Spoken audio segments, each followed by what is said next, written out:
गांव के आखिरी छोर पर एक पुराना मिट्टी से बना हुआ घर था। उसी घर में रामू अपनी बेटी सुमन के साथ रहता था। पत्नी को गुजरे कई साल हो चुके थे और अब ये बाप बेटी ही एक दूसरे का सहारा थे। सुबह का समय था। रामू खाट पर बैठा गहरी सांस ले रहा था। उसकी आंखों में थकान थी और चेहरे पर चिंता की लकीरें। हे भगवान, दिन पर दिन हालात बिगड़ते ही जा रहे हैं। न जाने ये कर्ज कब उतरेगा। सुमन चूल्हे के पास रोटी सेंक रही थी। अपने बाबा की आवाज सुनकर वो पास आ जाती है। बाबा, आप इतना मत सोचा कीजिए, जो होगा अच्छा ही होगा। रामू हल्की सी मुस्कान लाने की कोशिश करता है। बेटी, जब तक तू साथ है तब तक हिम्मत बनी हुई है। तभी बाहर से भारी कदमों की आवाज आती है, लाठी जमीन पर पटकने की आवाज। सुमन डर जाती है। बाबा, ये आवाज तो। रामू समझ चुका था। हाँ बेटी, जमींदार महेश्वर ठाकुर है। रामू दरवाजा खोलता है। सामने खड़ा था महेश। रौबदार चाल, घमंडी आंखें और चेहरे पर कठोरता। रामू, बहुत दिन हो गए चुपचाप बैठे बैठे। रामू हाथ जोड़ लेता है। ठाकुर साहब प्रणाम। आइए, अंदर आइए। नहीं, अंदर आने की जरूरत नहीं, सीधी बात करेंगे। महेश्वर अपनी लाठी जमीन पर पटकता है। सालों पहले जो कर्ज लिया था, अब तक क्यों नहीं चुकाया? ठाकुर साहब, थोड़ी सी मोहलत और दे दीजिए। मेरा बेटा अजय शहर में काम करता है, वो जल्द ही पैसे भेजने वाला है। महेश्वर जोर से हंसता है। अजय? वही अजय जो हर साल आने वाला होता है? सुमन डरते डरते आगे आती है। ठाकुर जी, मेरे बाबा बीमार रहते हैं, आप 2-4 दिन और। महेश्वर की आंखें गुस्से से लाल हो जाती हैं। लड़की, बड़ों की बात में मत बोल। फिर वो रामू की ओर देखता है। 3 दिन, बस 3 दिन का समय। अगर पैसे नहीं मिले तो ये घर खाली करना पड़ेगा। अगर पैसे नहीं जुट पाए तो? महेश्वर ठंडी मुस्कान के साथ बोलता है। तो इस गांव में तुम्हारी कोई जगह नहीं। ये कहकर महेश्वर ठाकुर वहां से चला जाता है। दरवाजा बंद होते ही सुमन की आंखों से आंसू निकल आते हैं। बाबा, अगर भैया पैसे नहीं भेज पाए तो? रामू उसे अपने पास बैठाता है। डर मत बेटी, ईश्वर देर करता है लेकिन अन्याय नहीं करता। रात गहरी हो जाती है। घर में सन्नाटा पसरा होता है। अगली सुबह रामू को तेज खांसी आती है। बाबा, आज आप खेत मत जाइए। नहीं जाऊंगा तो रोटी कहां से आएगी? 3 दिन बीत जाते हैं। चौथे दिन गांव में हलचल मच जाती है। एक पड़ोसी दौड़ता हुआ आता है। रामू, बहुत बुरा हुआ है। क्या हुआ? पड़ोसी कुछ कहने से पहले रुकता है। शहर में जिस कंपनी में अजय काम करता था, वहां बड़ा हादसा हो गया है। भैया? पड़ोसी सिर झुका लेता है। अभी कुछ साफ नहीं है, लेकिन हालात अच्छे नहीं बताए जा रहे। रामू के हाथ कांपने लगते हैं। नहीं, मेरा बेटा। नरसिंहपुर की गलियों में सन्नाटा पसर गया था। अजय के साथ हुए हादसे की खबर ने रामू के घर की रही सही उम्मीदों पर भी बिजली गिरा दी थी। रामू पत्थर की मूरत बना बैठा था और सुमन का रो रोकर बुरा हाल था। नहीं बाबा, ऐसा नहीं हो सकता। भैया ने वादा किया था कि वो इस बार घर खुशियां लेकर आएंगे। ईश्वर इतना निष्ठुर कैसे हो सकता है? सुमन, मेरी किस्मत ही खराब है। पहले तेरी माँ चली गई और अब मेरा बुढ़ापे का सहारा भी। मेरे बेटे को मुझसे क्यों छीन लिया? अभी घर में मातम छाया ही था कि तभी दरवाजे पर फिर से वही कठोर दस्तक हुई। जमींदार महेश्वर ठाकुर अपने लठैतों के साथ खड़ा था। उसके चेहरे पर दुख नहीं बल्कि एक अजीब सी चमक थी, जैसे उसे इसी पल का इंतजार हो। सुना है शहर में अजय की कंपनी में आग लग गई। बड़ा बुरा हुआ रामू, जवान बेटा चला गया। रामू ने धुंधली आंखों से ठाकुर की ओर देखा। ठाकुर साहब, मेरा सब कुछ उजड़ गया, अब तो रहम कीजिए। रहम? देखो रामू, दुनिया कायदों से चलती है। अजय नहीं रहा तो अब कर्ज कौन चुकाएगा? 3 दिन की मोहलत आज खत्म हो गई। ठाकुर जी, अभी हमारे घर में मैयत जैसा माहौल है। क्या आपको जरा भी दया नहीं आती? दया से पेट नहीं भरता लड़की। कल सुबह तक या तो पैसे मेरे हाथ में होंगे या तुम्हारा ये घर मेरे कब्जे में। तय कर लो, सड़क पर रोना है या चुपचाप घर खाली करना है। महेश्वर ठाकुर वहां से मुड़ा और एक कुटिल मुस्कान के साथ अपने मुंशी से धीरे से बोला। मुंशी, अजय की मौत की पक्की खबर का इंतजार करो। सुना है उस कंपनी का मालिक मुआवजे में मोटी रकम बांट रहा है। वो पैसा रामू तक। अगले दिन दोपहर में गांव के बस स्टैंड पर एक आलीशान गाड़ी रुकती है।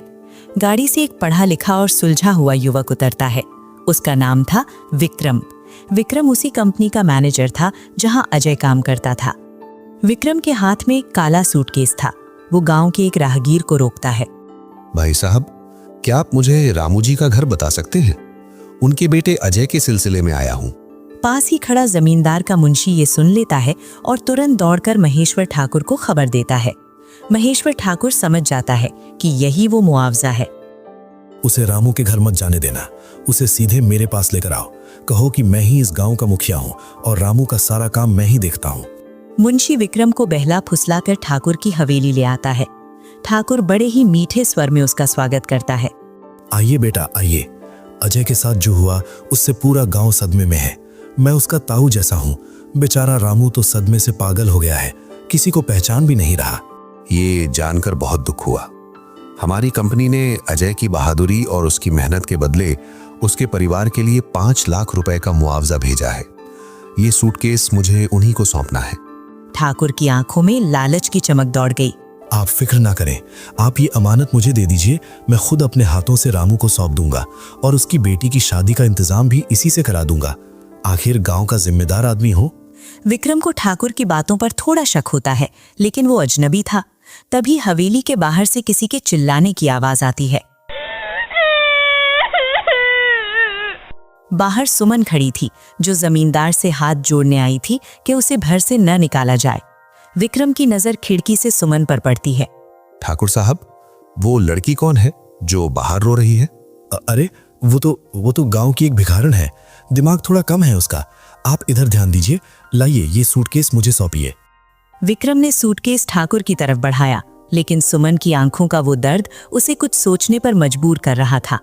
ठाकुर महेश्वर सिंह ने जैसे ही सूटकेस की तरफ हाथ बढ़ाया, बाहर से सुमन के रोने की आवाज और तेज हो गई।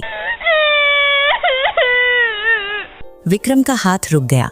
उसे लगा कि कुछ तो है जो छुपाया जा रहा है। ठाकुर साहब, 1 मिनट। अगर वो लड़की पागल है तो वो आपका नाम लेकर क्यों पुकार रही है?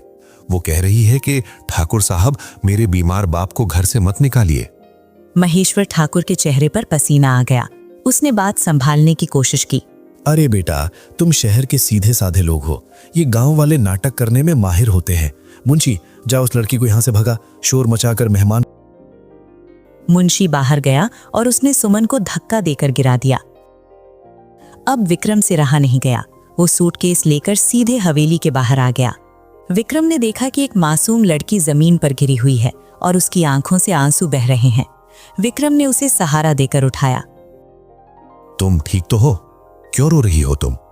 साहब, मेरे बाबा बहुत बीमार है। इन ठाकुर साहब ने हमें 3 दिन का समय दिया था और आज ये हमारा घर छीन रहे हैं।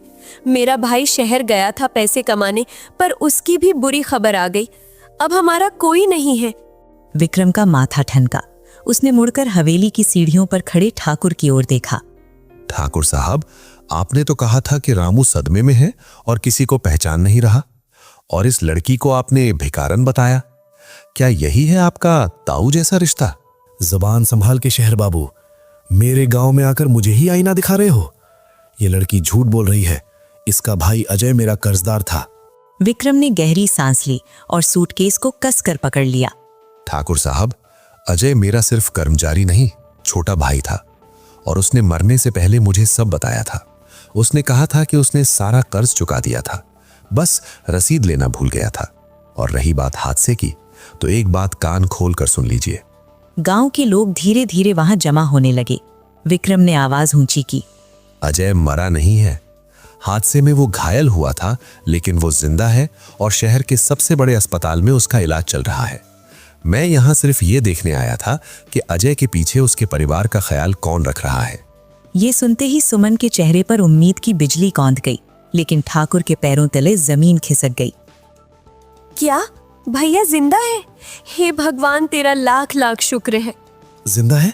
पर मुंशी ने तो कहा था कि कोई नहीं बचा। क्योंकि आप यही सुनना चाहते थे ठाकुर साहब, ताकि आप इन बेसहारा लोगों का हक मार सकें।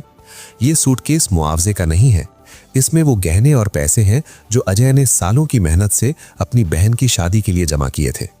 वो तो शुक्र है कि मैं खुद यहाँ आ गया, वरना आप तो मुर्दों को भी लूट लेते। खुद को घिरता देख ठाकुर बौखला गया। उसने अपनी लाठी उठाई और अपने लठैतों को बहुत बोल लिया शहर के छोकरे, यहाँ का कानून मैं हूँ। मुंशी, छीन लो इससे ये सूटकेस और इन दोनों को गांव की सरहद के बाहर फेंकाओ। देखते हैं कौन आता है इन्हें बचाने। लठैत विक्रम और सुमन की ओर बढ़ने लगे। गांव वाले डरे हुए थे, कोई आगे नहीं आ रहा था। तभी भीड़ को चीरते हुए एक कमजोर लेकिन बुलंद आवाज आई। रुको। रामू, जो अब तक बिस्तर पर था, लाठी के सहारे वहां पहुंच गया था। उसकी आंखों में इस बार डर नहीं बल्कि बाप का गुस्सा था। महेश्वर ठाकुर, आज अगर तूने एक कदम भी आगे बढ़ाया तो ये पूरा गांव गवाह बनेगा कि तूने एक बेगुनाह की जान लेने की कोशिश की है। मैंने तुझे हमेशा भगवान माना, पर तू तो राक्षस निकला। हवेली के सामने मैदान में सन्नाटा था। एक तरफ महेश्वर ठाकुर के हथियारबंद लठैत थे और दूसरी तरफ निहत्था विक्रम, सुमन और बूढ़ा रामू। गांव वाले देख रहे थे। रामू, तू अपनी मौत को खुद बुलावा दे रहा है। अरे ओ गांव वालों, जो भी इनके बीच में आएगा, समझ लेना कल से उसका दाना पानी इस गांव में बंद। मारो इस शहरी बाबू को, छीन लो सूटकेस। लठैत जैसे ही विक्रम की तरफ झपटे, विक्रम ने फुर्ती से सूटकेस सुमन की ओर फेंका और एक लठैत का हाथ पकड़कर उसे जमीन पर दे मारा। ठाकुर, तुम भूल रहे हो कि शहर की चमक धमक के पीछे हम मेहनत करना भी जानते हैं। हिम्मत है तो खुद आ गया। ठाकुर का मुख्य लठैत जब सुमन की ओर बढ़ा तो अचानक एक पत्थर आकर उसके सिर पर लगा। सब चौंक गए। पत्थर मारने वाला कोई और नहीं, वही पड़ोसी था जिसने अजय की मौत की खबर दी थी। बस बहुत हुआ ठाकुर साहब, आज तक हम डर के मारे चुप रहे, पर अब नहीं। अजय हमारा भाई था। अगर आज हमने रामू का साथ नहीं दिया तो कल हमारी बारी होगी। देखते ही देखते गांव के नौजवानों ने हाथों में कुल्हाड़ी और डंडे उठा लिए। महेश्वर ठाकुर की सत्ता की नींव हिल गई। उसके लठैत भीड़ का गुस्सा देखकर पीछे हटने लगे। सबके सब बागी हो गए, मैं तुम सबको बर्बाद कर दूंगा। मुंशी, जैसे ही मुंशी ने अपनी कमर से कट्टा निकालने की कोशिश की, दूर से पुलिस की जीप की सायरन की आवाज गूंज उठी।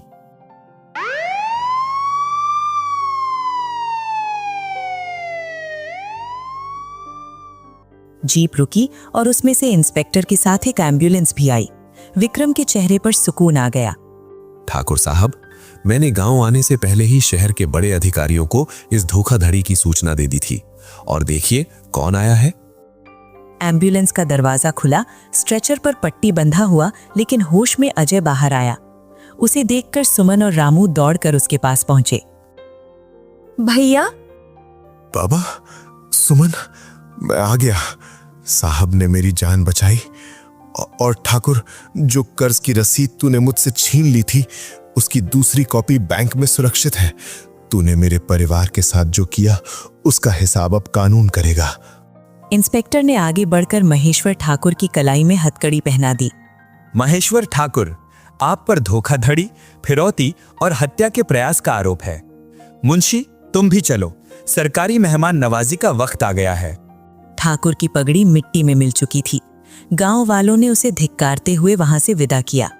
ठाकुर की हवेली पर अब उस जुल्म का अंत हो गया था। कुछ दिन बीत गए। अजय अब पूरी तरह ठीक था। विक्रम ने न सिर्फ अजय का मुआवजा दिलवाया, बल्कि उसकी मेहनत को देखते हुए उसे अपनी कंपनी में पार्टनर बना लिया। बेटा विक्रम, तू हमारे लिए भगवान बनकर आया। आज हमारा घर भी हमारा है और मेरा बेटा भी मेरे पास है। बाबा, भगवान तो आपकी नीयत है। अगर आपकी और अजय की नीयत साफ ना होती तो मैं कभी यहां तक नहीं पहुंचता। ईश्वर इंसान की परीक्षा लेता है, लेकिन साथ कभी नहीं छोड़ता। नरसिंहपुर की हवा अब बदल चुकी थी। अब वहां डर नहीं बल्कि खुशहाली थी। सुमन की शादी की तैयारियां शुरू हो गईं और गांव के हर घर में अब नीयत की सच्चाई की ये कहानी सुनाई जाती है।